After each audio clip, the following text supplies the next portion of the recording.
Hi, I'm Wendy Drexler. I'm honored to be counted as one of NAIS's Teachers of the Future, and I'm especially fortunate to be part of an independent school that encourages innovation and gives me opportunities to experiment with my students. For this video, I'm not going to focus. I'm teaching a blended course that meets 3 days face-to-face and 2 days online, and it gives the students the opportunity to experience what an online course is like with the safety net of having our face-to-face meetings to discuss and to make sure that they're keeping up with assignments. Students really like the flexibility of the format, and in the process they're taking more responsibility for their learning. Welcome to Moodle. Moodle is an open source, freely available course management system that serves as the package for all of our course content. The two courses I'm teaching are AP Human Geography and Contemporary Issues. Right now you're looking at the AP Human Geography course. Moodle themes can be changed to create a look and feel consistent with your needs. Our goal was to keep it as simple as possible. Moodle has some very neat features. From a teaching perspective, everything is organized in one place, including student communication and grades. Assignments are set up by week.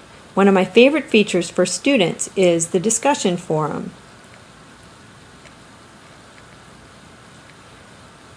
We started at the very beginning of the year with a discussion forum in which each student had the opportunity to share a geography resource. And what's great about the discussion forum is that it gives the students an opportunity to interact with each other outside of class. And here we just have an example from Wyatt of a tsunami's devastation. So he found a paper on the social impact of tsunamis, posted the URL, and then posted a question asking how do we evacuate mass people from an immediately endangered area. And also he's wondering if more advanced technology to detect a tsunami or hurricane threat well in advance would save more lives. And then below that you get a response from a classmate.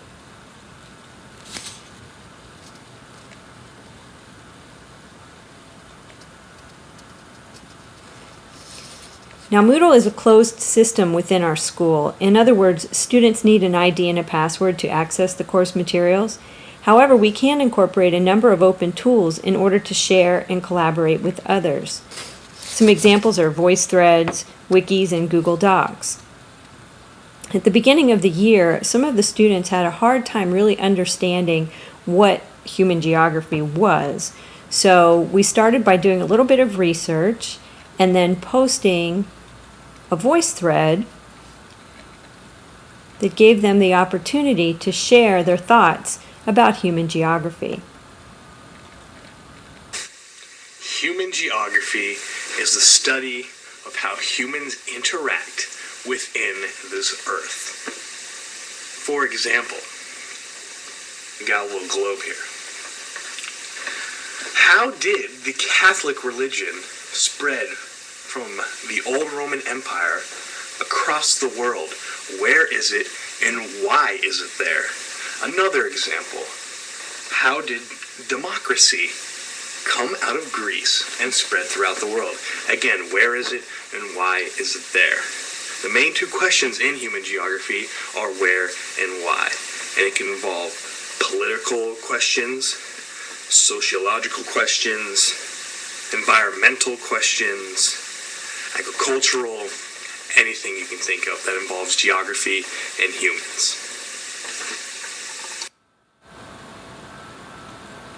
So there you see one example, and VoiceThread is open to the rest of the world. So we have the opportunity to invite other students to share or just create our project, whatever that is, and let other people see it.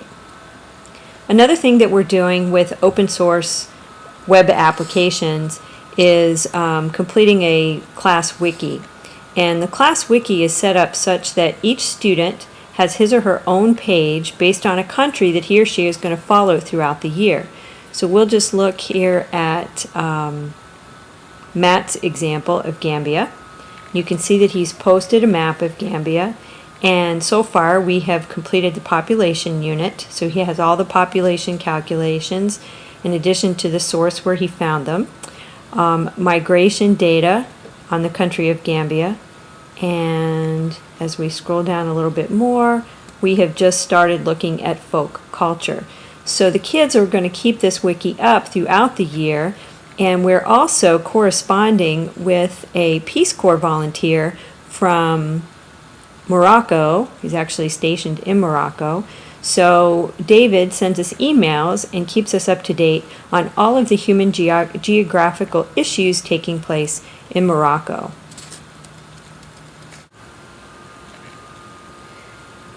This course is actually 100% paperless. Everything that we do is online. So we use open source tools like Google Docs and Google Notebook to make class notes, to do class papers, to do collaborative activities.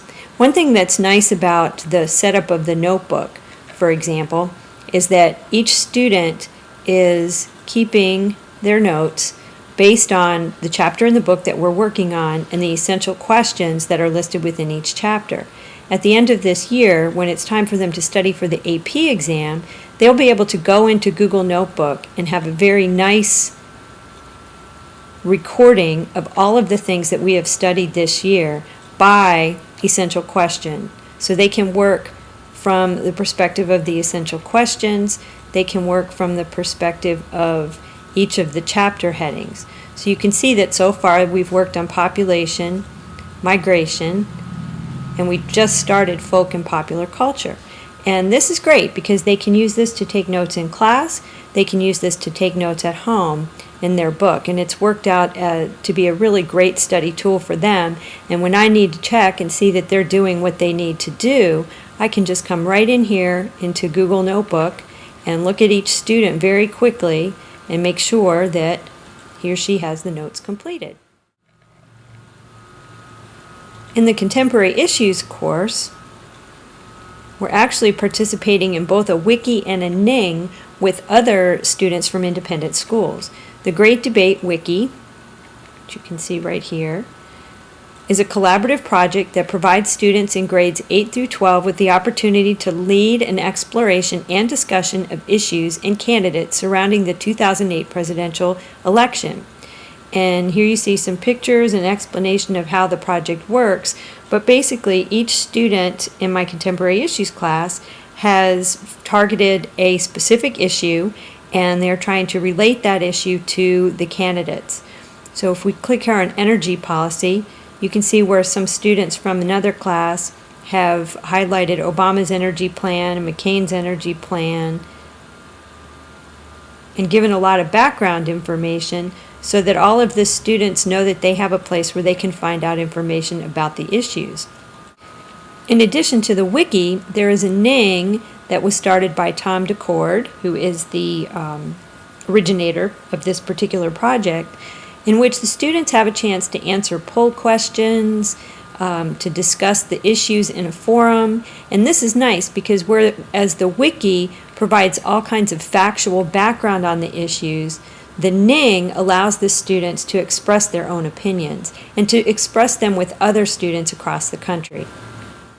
And those are just a few of the activities that we've done so far this year and ways that we've tried to incorporate different web applications into our class projects. And I really believe that it's provided a whole new learning opportunity for the kids and something that I hope that they'll take with them as they move on to college. If you're looking for a place where you can find teaching resources and information about Web 2.0 tools that you may want to use in your classroom, please visit the Teach Web 2.0 Wiki.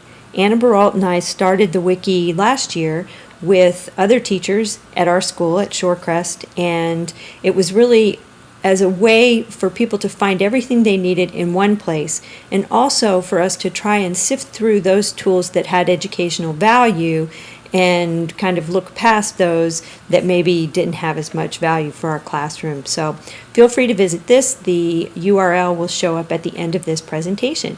And thank you so much for your time.